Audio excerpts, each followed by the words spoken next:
ओम श्री परमात्मने नमः। ओम श्री गुरुभ्यो नमः। ओम श्री ऋषिभ्यो नमः। ओम सहना भवतु सहनौ भुनक्तु सह वीर्यं करवावहै तेजस्विनावधीतमस्तु मा विद्विषावहै। ओम शांति शांति शांति। सर्वेभ्यो नमः। देववाणी संस्कृतं यूट्यूब चलदृश्यं प्रति भवतां भवतीनां च हार्दं स्वागतम्। मित्रों, अष्टाध्यायी भाष्य प्रथमा वृत्ति पंचमः अध्यायः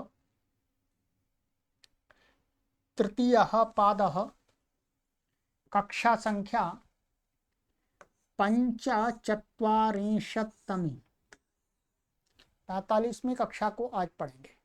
ठीक है, चलिएगा पुस्तक को ओपन कर लीजिएगा। गत कक्षा में मैंने आपको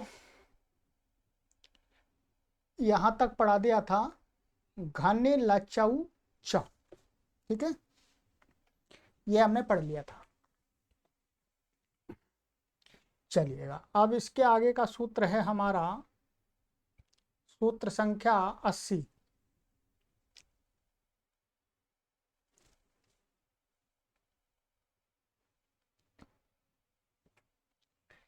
प्राचामुपादेरणज्बुचौच पदच्छेदा प्राचाम षष्ठी व्यक्ति बहुवचनांतम उपादेः पंचमी व्यक्ति एकवचनांतम अडज भुचौ प्रथमा व्यक्ति द्विवचनांतम च अव्यपदम। ठीक है, समासः उप आदिर्यस्य स उपाधिः तस्माद् उपादेः बहुब्रीहि। उपशब्द आदि में है जिसके वो उपाधि हो गया, तस्माद् उपादेः। अडच बुचौ इत्यत्र इतरेत्वर द्वंद्व, इसमें इतरेत्तर द्वंद्व है, तो अडच्चा वुच्चा अडच बुचौ इस प्रकार से कर लीजिए। ठीक है, अनुवृत्ति इसमें आ रही है घनि लचौ बहुवचो मनुष्य नामनष्ठज्वा नीतौ च तद्युक्तात् अनुकंपायां तद्धिताः ज्ञाप्रातिपदिकात् प्रत्ययः परश्च। इतने पदों की अनुवृत्ति आ रही है। ठीक है,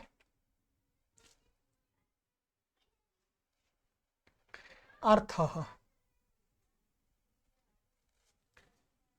उपादेः बहुवचो मनुष्य नाम्नः प्रातिपदिकात् अडच् बुच् घन एलच् च प्रत्ययाः भवन्ति।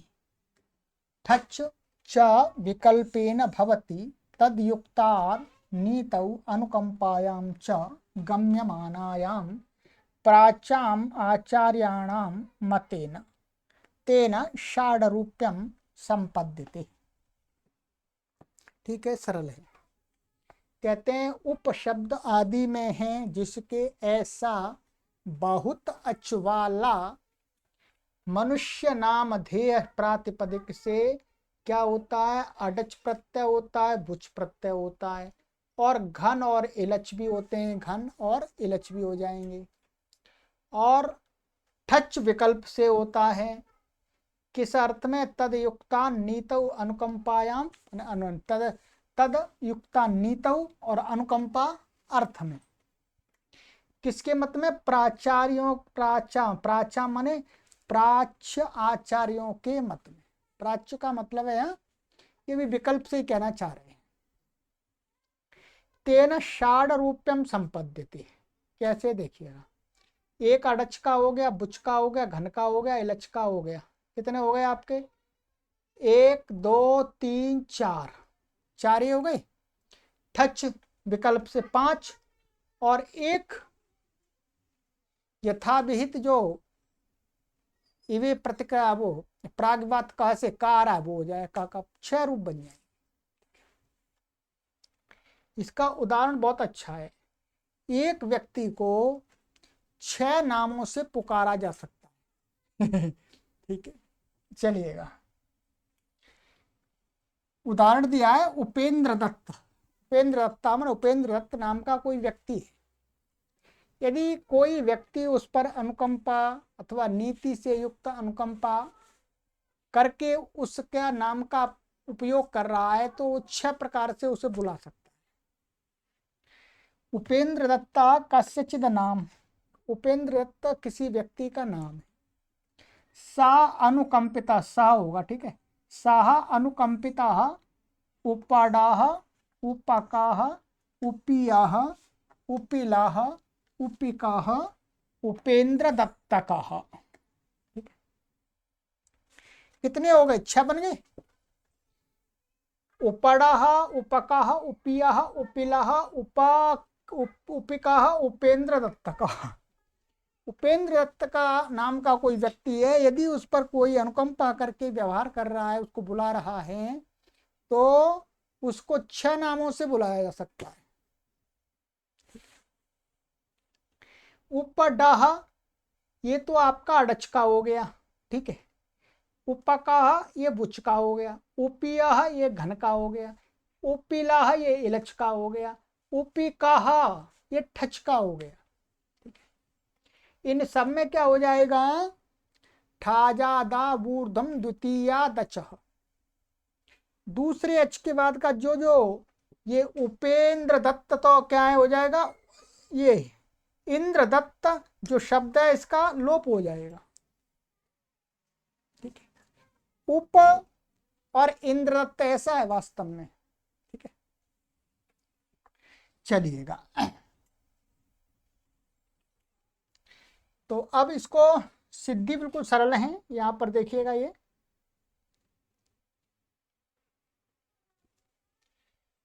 उपेंद्र दत्त किसी पुरुष का नाम है, सो उससे 6 प्रत्यय हुए। अड़च बुच के परे रहते भी क्या है? ठाजादा बूर्दम द्वितीय दचा से इंद्र दत्त शब्द का लोप हो जाएगा। यहाँ देखिए,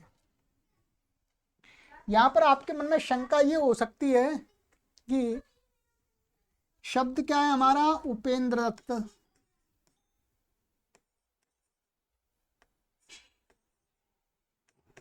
ऐसा शब्द है। अब कोई ये कह सकता है कि इस सूत्र से इंद्र दत्त का लोप होना चाहिए। क्या है? इंद्र दत्त का। तो वस्तुतः ऐसा यहां पर नहीं है। यहां पर ये कहा है उपशब्द आदि में है जिसके। क्या? उपशब्द आदि में है जिसके। तो उपशब्द आदि में किसके हैं? ये उपशब्द आदि में किसके है? इंद्रदत्त के। ध्यान रखेंगे, इंद्रदत्त के आदि में उपशब्द है तो ये उपाधि हो गया। यहां तो क्या है, ये मिला करके लिख देंगे तो उपाधि में रहा ही नहीं। तो जब उपाधि में देखेंगे तो दोनों का अलग अलग हम तोड़ के देखेंगे। तो अब क्या होगा? प्रत्यय सूत्र इस सूत्र से हो जाएगा जो भी है। तो अब क्या है? 2 अच ठाजा दा ऊर्धम द्वितीया दच से इंद्रदत्त, इन 4 अक्षरों वाले शब्द का लोप हो जाएगा। ये हट गया यहां से। उप बच गया।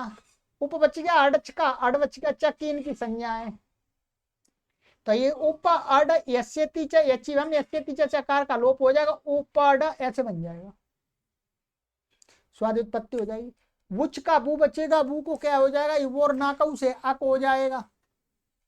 और यहाँ पर भी यस्यति जैसे लोप हो जाएगा। सब जगह लोप होता चला जाएगा आपका, जितने भी हैं, ठीक है।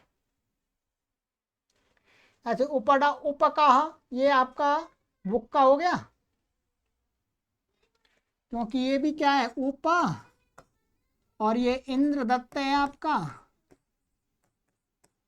और ये क्या है, वुच चकाए, तो इसको क्या हो जाएगा, अक हो जाएगा, इसका लोप हो जाएगा, ठाजा दा ऊर्ध्वम द्वितीया दचः, और इसको ये ऐसे तीचा से इसका आकार का लोप, तो उपका बन जाएगा। ये इलच्चा घन के पहले तो उपिया बन जाएगा, मतलब बनाइए आराम से। इलच का उपिलाहा, उपिका ठच का उपिका बन गया, और उपेंद्र दत्त का ये का हो गया, प्रागवात का से का प्रत्यय हो जाएगा। तो 6 शब्द हैं। हमको एक बात याद आती है कि हम गुरुकुल में पढ़ते थे तो उस गुरुकुल में हमारे से जो सीनियर कक्षा थी उसमें एक उपेंद्र दत्त नाम के व्यक्ति थे। उपेंद्र दत्त नाम के एक व्यक्ति थे। वो थोड़े से दीनहीन स्वभाव के थे, तो फिर विद्यार्थी उनको इन 6 नामों से पुकारते थे। उपेंद्र दत्त को ये कहते थे उपेडाहा, उपकाहा, उपेलाहा, और उपकाहा, और उपेंद्र दत्त कहा ठीक है। तो हमको उदाहरण ध्यान आ गया इसको यहाँ पढ़ाते हुए कि विद्यार्थी इसको पढ़ करके उनको ऐसे बोलते थे उपडाहा। इसमें कोई गलत नहीं है उपडाहा, परंतु विद्यार्थी काल में विद्यार्थी थोड़ा सा कभी कभी किसी को चिढ़ाते भी है। तो ऐसे इस प्रकार से हमें और भी समझना, उपेंद्र दत्त हो सकता है, ऐसे ही और भी शब्द उपेंद्र भी हो सकता है, उपेंद्र शब्द है, ठीक है। चलिएगा, सिद्धियां सरल है। अब जाति नामना कन,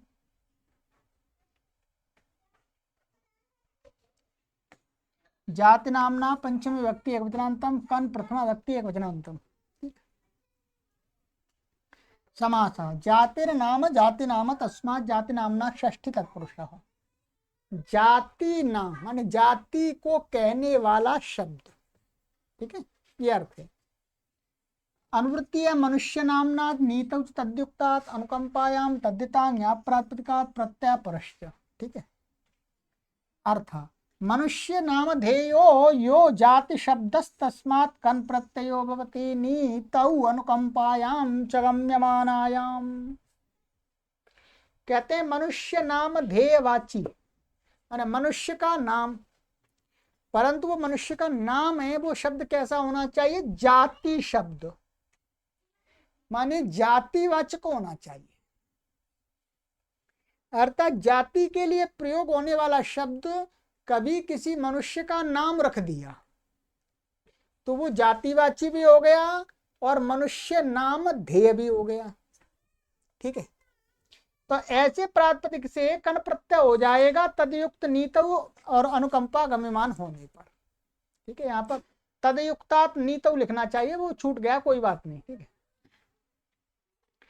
तो कहते हैं गम्यमान है, जैसे व्याघ्र का सिंह का, यहां पर कन प्रत्यय कर रहे हैं, कन का और का तो अपने आप प्राप्ति था इसको, तो कन प्रत्यय करने का ये है कि स्वर में भेद हो जाएगा, कन प्रत्यांत शब्द आदि उदात्त हो जाएगा। तो यहां पर क्या है, ये व्याघ्र शब्द है और सिंह शब्द है।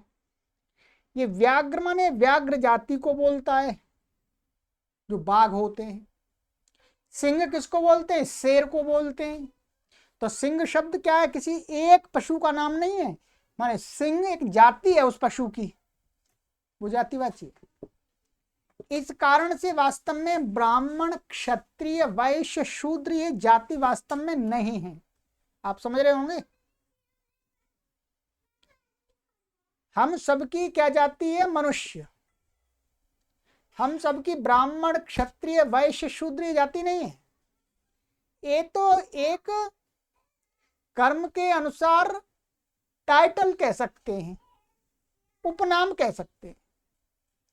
जाति तो जैसे शेरों की सभी जाति माने उस प्रकार के प्राणियों को सभी शेर कहे जाते हैं।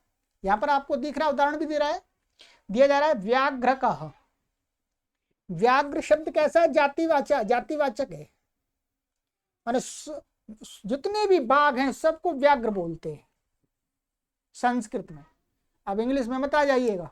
ठीक है, ऐसे ही सिंह है। तो ये क्या है शब्द, ऐसे मनुष्य संसार में इस प्रकार के, हम आप जैसे मेरे जैसे जितने भी जिनकी आकृति है उनको क्या बोलते हैं, मनुष्य।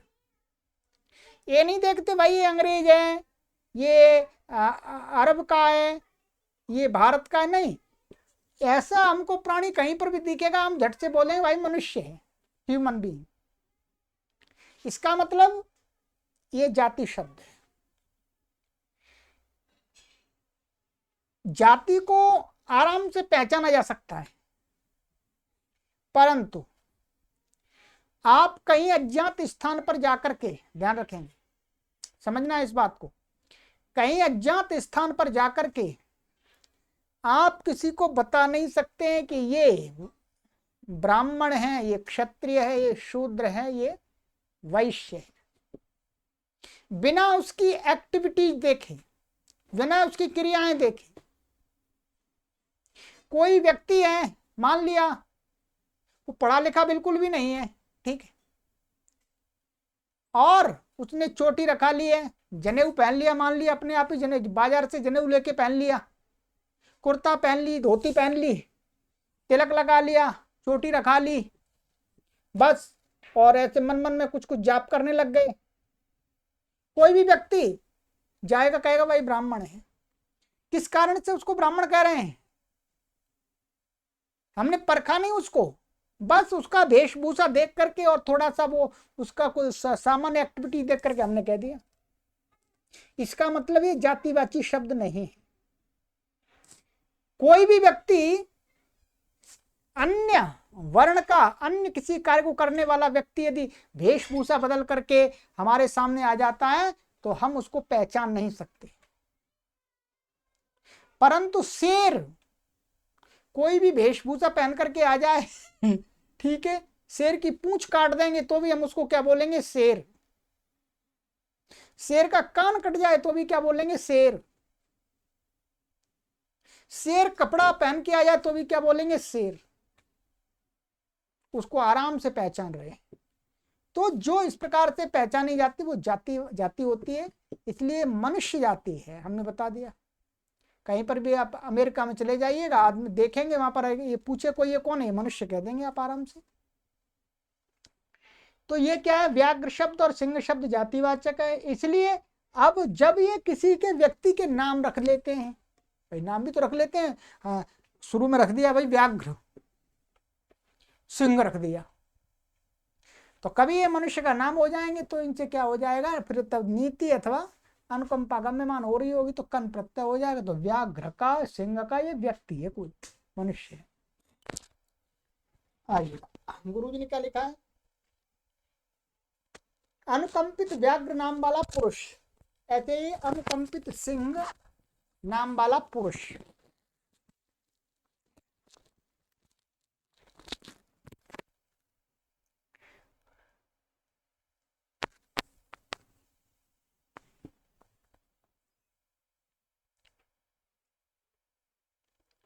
आगे हमारा 5-3-82 अजिनान्तस्योत्तरपदलोपश्च, अजिनान्तस्य षष्ठी व्यक्ति एकवचनान्तम्, उत्तरपदलोपा प्रथमा व्यक्ति एकवचनान्तम् च अव्ययपदम्। समासः अजिन शब्दोन्ते यस्य स अजिनान्तः तस्य बहुव्रीहि, तस्य अजिनान्तस्य बहुव्रीहि, बहुव्रीहि समास हो गया। अजिन शब्द है, अंत में जिन शब्दों के वो अजिनांत हो गए। उत्तर पदस्य लोपा, उत्तर पद लोपा षष्ठी तत्पुरुष, क्या हो गया, षष्ठी तत्पुरुष। अनुवृत्ति आ रही है इसमें, कन मनुष्य नामना अनुकंपायाम तद्दिता प्रातिपदिकात् प्रत्यय परश्च, इनकी अनुवृत्ति आ रही है, ठीक है। अर्थ मनुष्य नामना अजिन शब्दांतात् प्रातिपदिकात् कन प्रत्ययो भवति अनुकंपायाम गम्यमानायाम उत्तर पदस्य च लोपो भवति। क्या मनुष्य नाम वाची जो अजिन शब्दांत शब्द प्रातिपदिक उससे कन प्रत्यय हो जाएगा, अनुकंपा गम्यमान हो रही हो और उत्तर पद का लोप हो जाएगा। इसमें द्वितीय ठाजादा बूर्धम द्वितीय लचा नहीं लगेगा, उत्तर पद जितना भी बड़ा हो उसका पूरे का लोप हो जाएगा। ठीक है, जैसे व्याघ्राजिनो नाम कश्चित् मनुष्यः स अनुकंपितः व्याघ्रकः सिंहकः।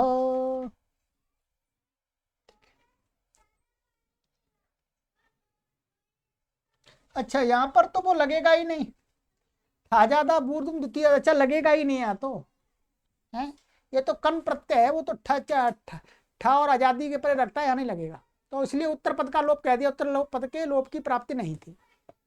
तो जैसे व्याघ्राजिनो नाम कश्चित् मनुष्य, व्याघ्राजिन नाम का कोई मनुष्य है, स अनुकंपिता व्याघ्र का, वो भी व्याघ्र का सिंह का। ऐसे ही सिंहाजिनो नाम कश्चित् मनुष्य स अनुकंपिता, यहाँ विसर्ग रहेगा, विसर्ग छूट रहा है, सह, ठीक है, स अनुकंपिता सिंह कहा।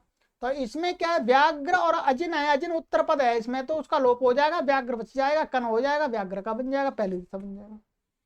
इसका मतलब क्या हो गया, व्याघ्र और व्याघ्राजिन शब्द से समान ही शब्द बनता है, अनुकंपा और नीतौ च तद्युक्तात् में समान बनता है। ठीक है, सिद्धि में कुछ भी नहीं है, सरल है। कहते हैं व्याघ्राजिन एवं सिंहाजिन किन्हीं व्यक्तियों के नाम है, सो इनसे कन प्रत्ययता उत्तर पद अजिन का लोप हो गया। व्याघ्र कन सिंह, कन होकर व्याघ्र का सिंह का, अनुकंपित सिंहाजिन नाम वाला व्यक्ति बना। उत्तर पद के ग्रहण से ये लोप संपूर्ण उत्तर पद का आदर्शन करता है, माने पूरा जो अजिन शब्द है उसका पूरे का लोप हो जाएगा। ठीक है, चलिएगा।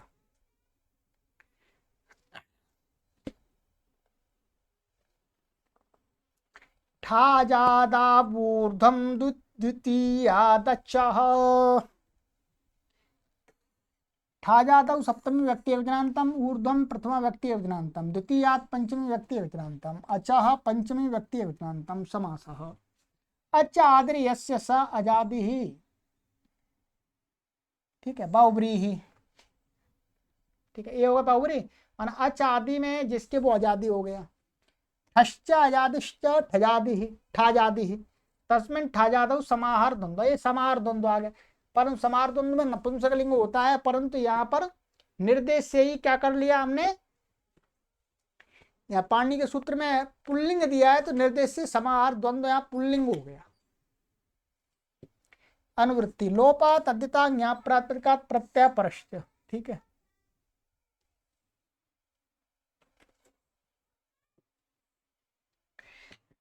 अर्थ अस्मिन् प्रकरणे यः ठः अजादिश्च प्रत्ययस्तस्मिन् परतो द्वितीयादचा ऊर्ध्वं यच्छब्द रूपम तस्य लोपो भवति। ठीक है, अस्मिन् प्रकरणे माने इस प्रकरण में, प्रागवात का प्रकरण में ये पढ़ा दिया था पहले। इस प्रकरण में जो ठ प्रत्यय अथवा अजादी कोई प्रत्यय है, उस प्रत्यय के परे रहते जो प्रातिपदिक है उसके दो अचों को छोड़ करके, दो अच शब्द समुदाय को छोड़ करके उससे आगे का जो शब्द रूप होता है उसका लोप हो जाता है। कई बार घटा दिया। अनुकंपितो देवदत्ता देविका, तो ये क्या है, दत्त का लोप हो गया पूरा। ठीक है, ठच्चा यहां पर। ऐसी आजादी देविया देविलाहा, ये आजादी हो गया, ये घन का हो गया, ये इलच का हो गया, घन को घा को भी क्या हो जाता है, ये आदेश हो जाता है, आजादी बन जाता है। उपडाह उपकह उपियह उपिलह ठ उपिकह, ये उपिका बन गया। ठीक है,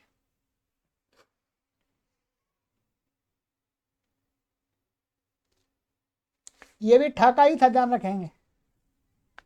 ठीक है, चलिएगा, सरल है, ये पहले ही कई बार आ गया, हमने बता दिया, समझा दिया। ठीक है, चलिए अब चलते हैं आगे।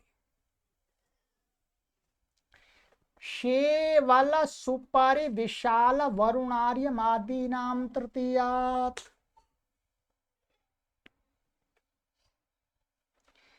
शेवल सुपारी विशाल वरुणार्य दीनाम षष्ठी व्यक्ति बहुजनांतम तृतीयात्, पंचमी व्यक्ति एकवचनान्तम। ठीक है। समासः शेवलश्च सुपरिश्च विशालश्च वरुणश्च अर्यमा च। शेवल सुपरि विशाल वरुणार्यमाणः, ऐसा बन जाएगा। ठीक है।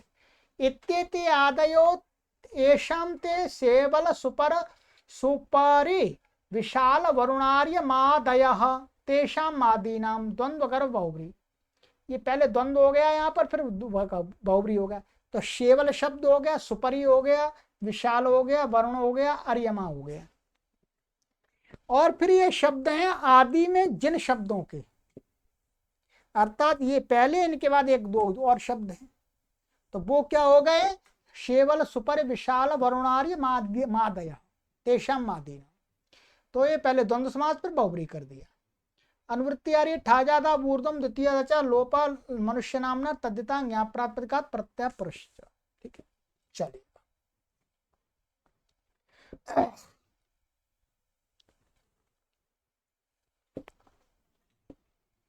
अर्थ शेवल सुपरि विशाल वरुणार्यमादीनां मनुष्य नाम वाचिनां शब्दानां ठाजादौ प्रत्यये परतस्तृतीयादचा ऊर्ध्वं यत् शब्दरूपं तस्य लोपो भवति। क्या कहते हैं? शेवल सुपरि विशाल वरुण, क्या है आपका? वरुण और अर्यमा, ये शब्द आदि में हैं जिनके ऐसे मनुष्य नाम वाची शब्द, उन शब्दों से ठ और आजादी प्रत्यय के परे रहते इस प्रकरण के क्या हो जाता? तृतीयादच, ठाजादा पूर्व द्वितीय अच से ये तीसरे अच के बाद लोप कर रहा है, 3 अच का शब्द रूप रह जाएगा, बाद का लोप हो जाएगा। तो तृतीयादचा ऊर्ध्वम यत् शब्द रूपम तस्य लोपा भवति। जैसे अनुकंपिता शेवल दत्ता शेवलिका, ध्यान देंगे।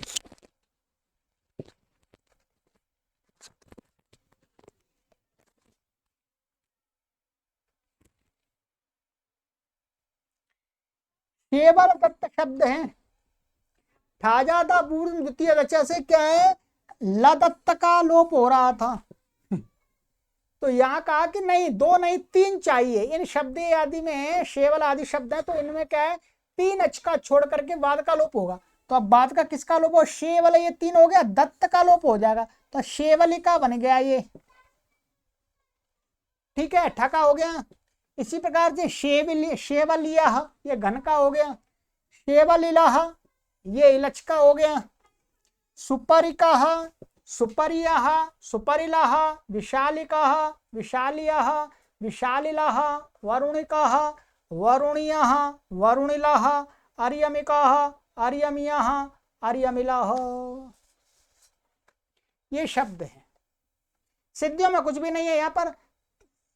ठा और आजादी प्रत्यय के उदाहरण बनेंगे, दूसरे नहीं बनेंगे। ठीक है, इनसे प्रत्यय क्या है? उन्हीं सूत्रों से होता है। नीत उचित अद्युक्तात् अनुकंपायाम, उन सूत्रों से प्रत्यय होता है। वो उन्हीं से आगे घन लचौचा, ठीक है, इत्यादि इत्यादि सूत्र, उनसे प्रत्यय हो रहा है। चलिएगा, तो यहां पर लिखा हुआ है उनसे पूर्वक सूत्रों से 5 3 78 79 से ठच घन इलच प्रत्यय होकर के तृतीय अच के बाद अर्थात दत्त का लोप हो गया, शेवलिका आदि रूप बन गया। इतना तो कर ही सकते हैं। ठीक, चलिएगा। अल्पे,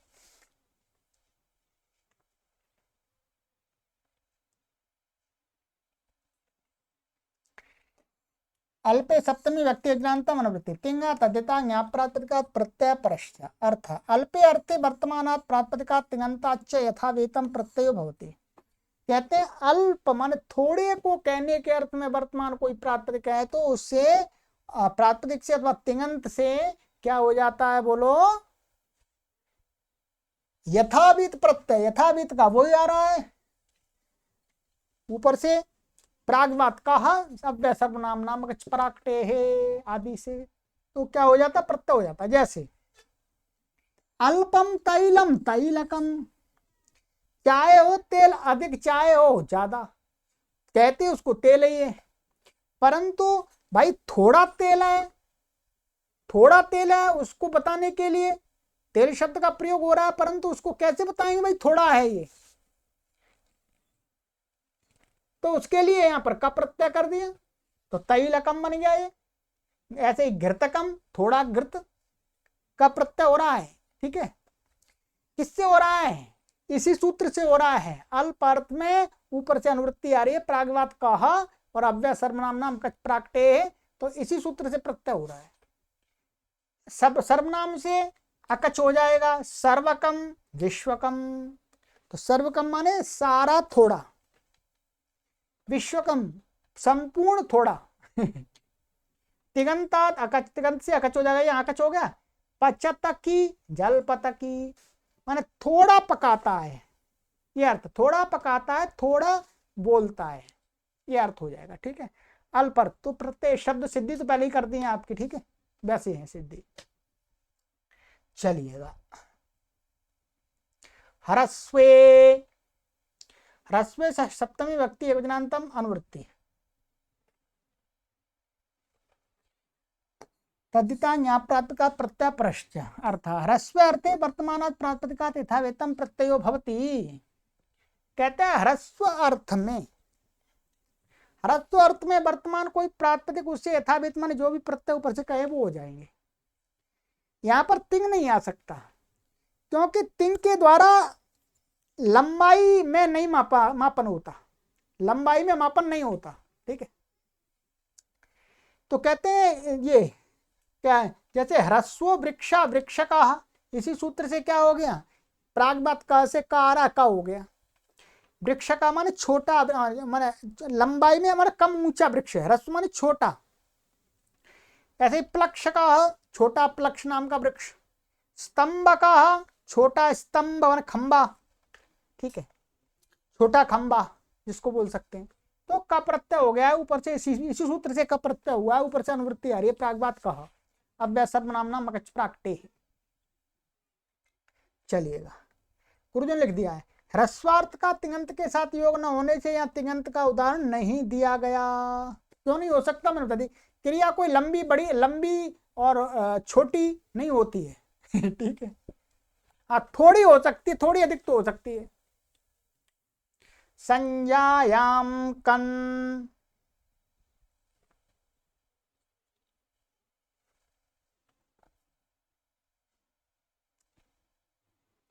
संज्ञायाम सप्तमी व्यक्ति योजनान्तम कन प्रथमा व्यक्ति योजनान्तम अनुवृत्ति। ह्रस्वे तद्धिता ज्ञाप्रातिपदिकात् प्रत्यय परश्च अर्थ ह्रस्वे अर्थे वर्तमानात् प्रातिपदिकात् कन प्रत्ययो भवति संज्ञायाम गम्यमानायाम।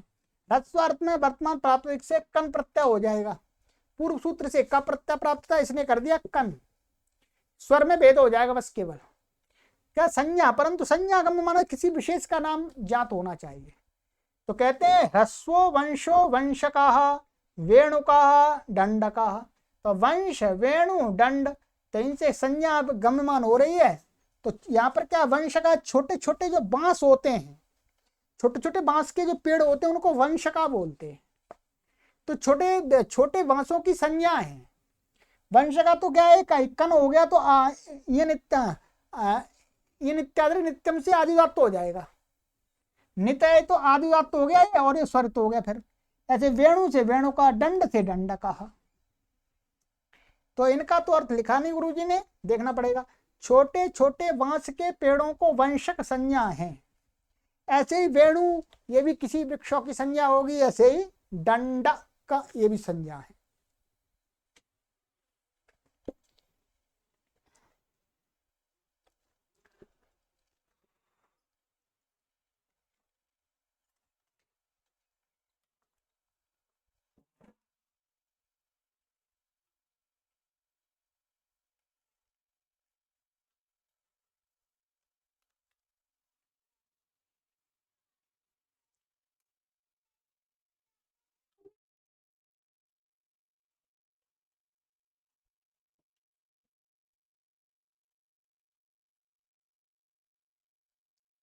चलिएगा, आगे का सूत्र है हमारा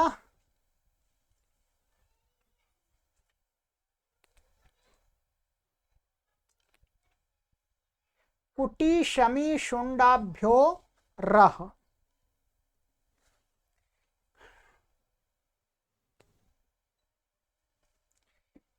कुटी शमी शुंडाभ्या पंचमी व्यक्ति बहुवचनांतम रा प्रथमा व्यक्ति वचनांतम समासः। कुटी इत्यत्र इतरेतर द्वंद्वः। तो इसमें कुटीचा शमीचा शुंडाचा कुटी शमी शुंडाः ताभ्या शुंडाभ्या, ठीक है, इतरेतर द्वंद्व हो गया। अनुवृत्ति ह्रस्वे तद्धिता ज्ञाप्रातिपदिका प्रत्यय परश्च। अर्थ ह्रस्वार्थे द्योत्ये कुटी शमी शुंडा इत्येतेभ्यः प्रातिपदिकेभ्यो र प्रत्ययो भवति। इन शब्दों से कुटी शमी शुंडा यदि ह्रस्व की प्रतीति हो, मान छोटे की प्रतीति हो, तो क्या हो जाता है, र प्रत्यय होता है, का नहीं होता है। ह्रस्वा कुटी कुटी राह, छोटी कुटिया को क्या बोलते हैं, कुटी राह। तो यहां र प्रत्यय होगा कुटी शब्द से, बस कुछ नहीं है। कुटी सु और र। शमी रह, शमी का छोटा वृक्ष। शुंडा रहा, छोटी हाथी की सूंड, ठीक है। तो यहां पर क्या है, कुछ नहीं है। ह्रस्वा कुटी कुटी सु, यहाँ जो कुटी ह्रस्व अर्थ में वर्तमान है, माने छोटी कुटी अर्थ में वर्तमान है कुटी, तो उसी को बताने के लिए रा प्रत्यय हो गया और कुछ भी नहीं है, ठीक है। चलिएगा, कुत्वा डुपच, कुत्वाह पंचमी व्यक्ति यजनांतम डुपच प्रथमा व्यक्ति यजनांतम। अनुवृत्ति ह्रस्वे तद्धिता ज्ञाप्रातिपदिकात् प्रत्यय परश्च। अर्थ ह्रस्वत्वे द्वैत्ये कुतु शब्दात् डुपच प्रत्ययो भवति। ह्रस्वत्व द्योतित हो रहा हो तो कुतुप शब्द से, कुतु शब्द से क्या हो जाता है, डुपच प्रत्यय हो जाता है। ह्रस्वा कुतुः कुतुपम।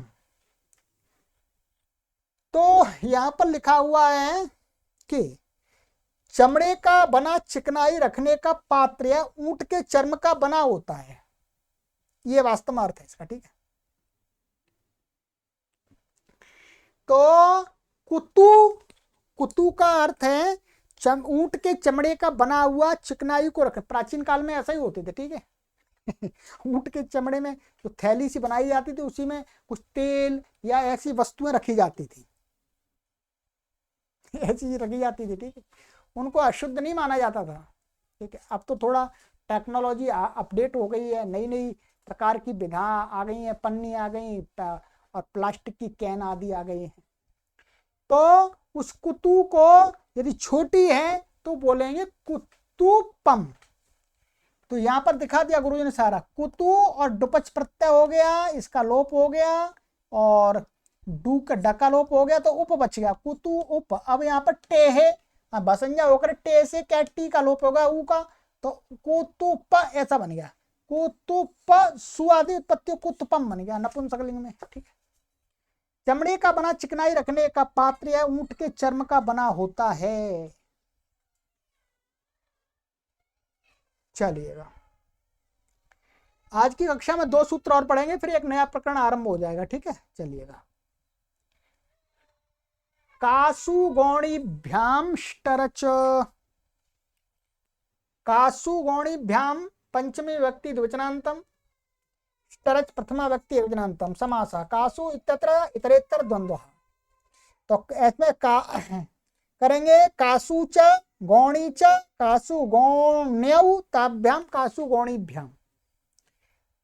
अनुवृत्ति आ रही है ह्रस्वे तद्धिता ज्ञाप्रातिपदिका प्रत्यय परश्च। अर्थ कासु गौणी इत्येताभ्याम शब्दाभ्याम ह्रस्वत्वे द्योत्ये ष्टरच प्रत्ययो भवति।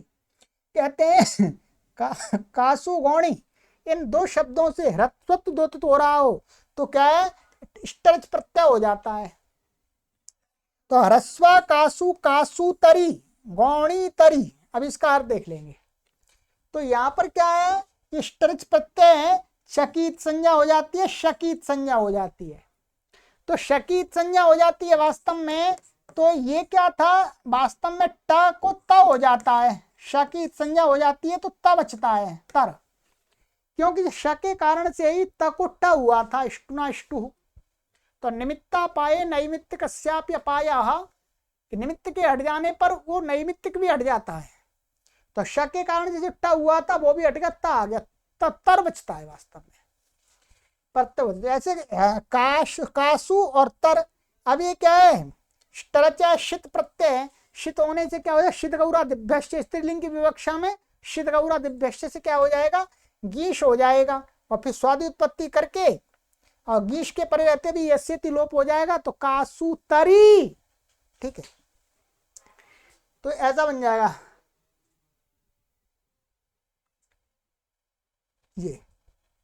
ये बन गया आपका, ऐसा दिखा देता हूं, कासुतर बन गया ये।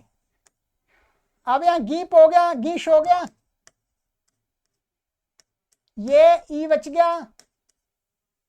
अब यहां पर यस्यति जैसे क्या अकालोप हो जाएगा, तो काशी कासुतरी और सु आ जाएगा, उसका अलगाम पे दीर्घास्तुतिप्रक्तम हल से लोप हो जाएगा, तो कासुतरी बन गया। ऐसे गौणी तरी यहां पर ही बन जाएगा। इसका अर्थ देख लीजिएगा, कासुतरी का अर्थ है लघु शक्ति नाम का कोई अस्त्र है। गौणी तरी आधी बोरी कट्टा, एक गांव देहात में चलता है, एक माने अनाज की भरी हुई बोरी और आधी बोरी, जिसको कट्टा बोलते हैं, लगभग 50 किलो का या 45 किलो का होता है। ठीक है, तो उसको गौड़ी तरी बोलते हैं। चलिएगा, वत्सोक्षाश्वर्षभेभ्यश्च तनुत्वे, वत्सोक्षाश्वर्षभेभ्यः पंचमी व्यक्ति बहुवचनान्तम च अव्यपदम, तनुत्वे सप्तमी व्यक्ति एकवचनान्तम समास। वत्स इत्यत्र इतरेतर योग द्वंद्वः, तो ऐसा कर लें, वत्सश्च उक्षाच अश्वश्च ऋषभश्च वत्सोक्षाश्वर्षभाः तेभ्यः भेभ्यः। ठीक है, वत्सोक्षराक्षाश्वर्षभेभ्यः, ऐसा बन जाएगा। ये हो गया अनुवृत्ति, इसमें आ रही है, द्वंद्व हो गया ये। अनुवृत्ति इष्टरच तद्धिता ज्ञाप्रातिपदिका प्रत्यय परश्चैन की अनुवृत्ति है जी। ठीक है, अर्थ वत्स उक्षण अश्व ऋषभ इत्येतेभ्यः प्रातिपदिकेभ्यस्तनुत्वे द्योत्ये द्योत्येष्टरच प्रत्ययो भवति। वत्स उक्षण अश्व ऋषभ, इन शब्दों से क्या है, तनुत्वे द्योत्वे। तनुत्व का अर्थ है न्यूनता, न्यूनता द्योतित हो रही हो। न्यूनता किसमें, इन शब्द का प्रवृत्ति जिस गुण के कारण से जिसमें होती है, उसमें उस गुण की न्यूनता प्रतीत हो रही हो, तो स्टरच प्रत्यय हो जाता है। अभी पूरा समझ में आ जाए, गुरुजी ने नीचे लिख दिया है गुरुजी ने, जैसे वत्स तरह, उक्ष तरह, अश्व तरह, ऋषभ तरह, ये तो उदाहरण बन गए स्ट्रच के। ठीक है, अब इसको समझ लीजिएगा तनुत्व कैसे द्योतित होता है। यहां पर देखिए, पूरा समझ में आ जाएगा।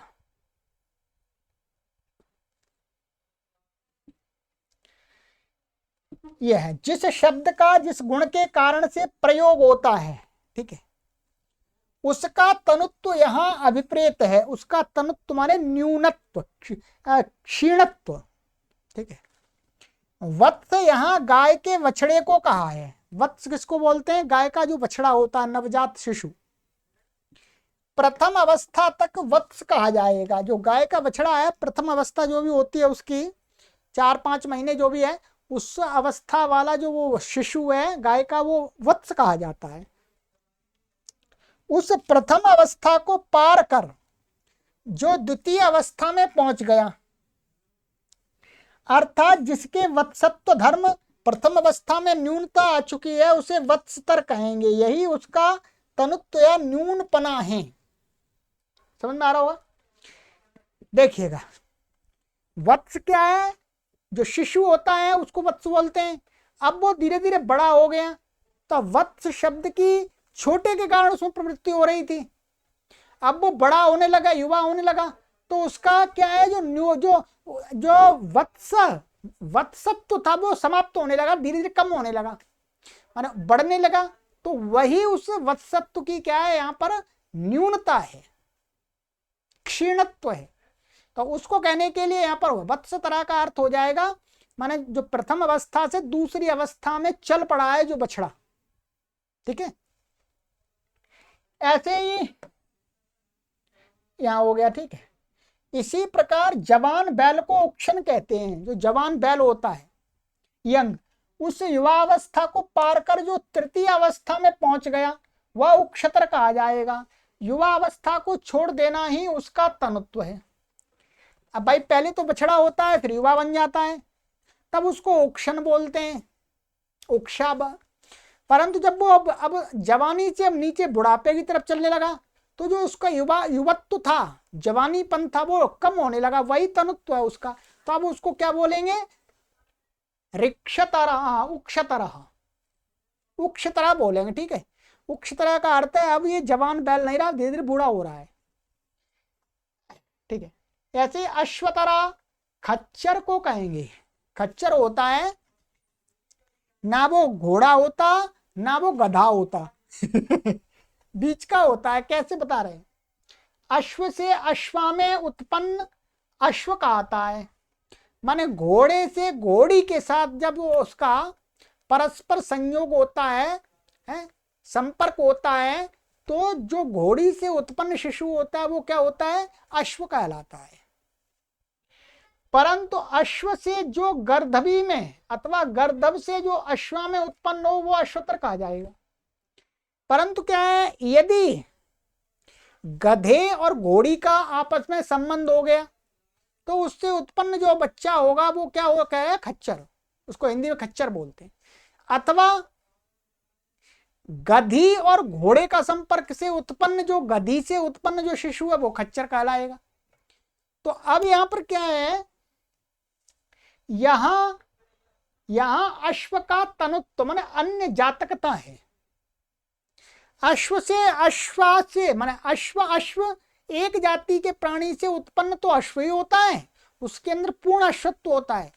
परंतु गधी और अश्व अथवा गधा और अश्वा इनसे उत्पन्न जो होगा उसमें पूरा अश्वत्व नहीं होगा, न्यूनता होगी, तनुत्व होगा अश्वत्व का। तो उसी को क्या कहते हैं? खच्चर को अश्वतरः। ठीक है, अन्य जातकता का अर्थ है माने उसके अंदर अश्व भी है और गर्दभत्व भी है। ऋषभ बैल को कहते हैं जो बैल भार ढोने में कम सामर्थ्य रखता है। ठीक है, वह ऋषभतर कहा जाएगा, उसका यही तनुत्व है। माने बैल होता है जो भार ढोने में मजबूत है उसको ऋषभ कहते हैं। परंतु जो अब कमजोर हो गया किसी कारण से, बूढ़ा हो गया अथवा, तो उसको अब वो उसका क्या है, जो ऋषभत्व है वो तनुत्व हो गया, कमजोर हो गया, नष्ट हो रहा है, धीरे धीरे क्षीण हो रहा है। तो उसी को बताने के ऋषभतरः का अर्थ होगा अब ये कम सामर्थ्यवान है, अधिक वजन नहीं ढो सकता है, बस यही यहाँ पर तनुत्व है। ठीक है, चलिएगा। तो ये अब आपका ये वाला प्रकरण आपका समाप्त हो गया है। अब ये नया प्रकरण आ रहा है दत्रच और डतमच प्रत्यय का, इनका शब्दों का भी बहुत प्रयोग होता है। ठीक है, आगे की कक्षा में पढ़ेंगे। ठीक है, चलिएगा। देखिएगा, ये संपूर्ण व्याकरण पढ़ा रहे हैं इसलिए इसमें थोड़ी कक्षाएं लंबी तो होती हैं, 50 मिनट 40 मिनट 45 मिनट, कोई अधिक नहीं है। इतनी तो कक्षा पड़ेगी, तभी पूरा व्याकरण पढ़ पाएंगे। 10-10 मिनट में तो व्याकरण नहीं पढ़ा जाएगा। ठीक है, चलिए प्रसन्नता पूर्वक पढ़िएगा। हम भी प्रसन्नता पूर्वक पढ़ा रहे हैं, परिश्रम पूर्वक पढ़ा रहे हैं, श्रद्धा पूर्वक, निष्ठा पूर्वक, संकल्प पूर्वक। आप भी हमारे साथ इसी भाव से पढ़िएगा। सर्वेभ्यो नमः।